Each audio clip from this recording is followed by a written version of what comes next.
According to the U.S. Census Bureau, there are an estimated 2.6 million black-owned businesses in the U.S.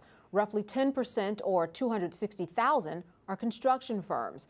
For the next few minutes, we'll discuss efforts to grow these businesses. Hello and welcome to Comcast Newsmakers. I'm Candace Kelly, and joining me is Harry C. Alford, the president and CEO of the National Black Chamber of Commerce. Thank you so much for being with us Thanks today. for having me. So, quite a growth in business. What do you, first of all, attribute all of this growth to?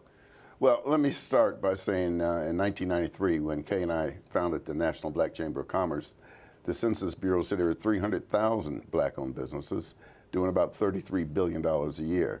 So today it's 2.6 million, as you said, and they're doing $168 billion a year. And I contribute the growth to a lot of awareness, a lot of opportunity, a lot of military officers getting out of the service, a lot of corporate executives who were there through the Civil Rights Act of 1964 are now coming out and starting their own businesses. A lot of attorneys get into business. So it's the way you make money, real money, and it's the way you create jobs. Yeah, that's crowded field, that attorney field there.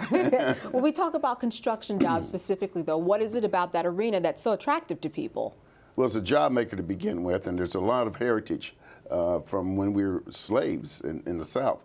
We did the construction for the South. We built the buildings, built the roads, and so now the great-grandchildren and great-great-grandchildren of those carpenters and such have the craft, and they put it to use. And so many of these people may not have business experience. They come into an organization and they need to learn a little bit about how to play the field there. What are some of the hurdles that you see businesses still have to overcome, or what are some of the advantages on the other side that you see they're having in this field? Well, marketing is key too. See, you could deliver good products and services, build buildings, but you have to market yourself also. And you have to always think of capital, new ways of capital. One of our better businesses, Bay Electric, out of Chesapeake, Virginia, he started getting franchises from Marriott. And so he builds the hotel. His family operates the hotel, and he goes on and on. And so when I first met him, he was doing about $200 million a year. He's approaching $1 billion a year now. Wow. Yeah, wow, that's and amazing. that rage out there in North and South Dakota where they're building all these homes for people working the oil fields, he builds those homes for Exxon. Now, many people aren't quite as lucky, if you will, as the gentleman you were just referring to. When you go to a bank to get a loan, are there still some of the same systemic effects of people getting their backs turned on them because of their race or because someone's not familiar with this particular demographic asking for money? The best way to go is through the Small Business Administration, the SBA loans, where they will assist you and loosen up the lending criteria, guarantee the loan so that the bank does not have a great risk. And that one person I was just telling you about, he bought a bank. So, you went ahead and got over that hump and just bought a bank. There you go. You know, in terms of some of the programs that you have a few, especially when it relates to construction, and then just other arenas. What would you say are some of the key components of what you are offering that help and have helped businesses along the way? Well, especially for construction, is bonding. Bonding is kind of an insurance.